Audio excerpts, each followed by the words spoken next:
أعوذ بالله من الشيطان الرجيم بسم الله الرحمن الرحيم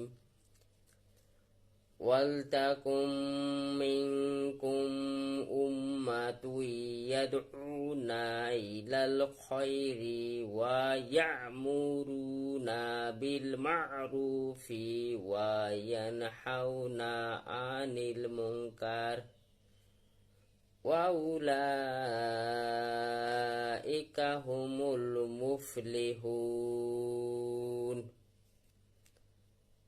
অর্থ, আর তোমাদের মধ্যে এমন একটা দল থাকা উচিত যারা আহ্বান জানাবে সৎ কর্মের প্রতি, নির্দেশ দিবে ভালো কাজের এবং বারণ করবে অন্যায় কাজ থেকে, আর তারাই হলো সফল কাম। সূরা আল ইমরান আয়াত 104।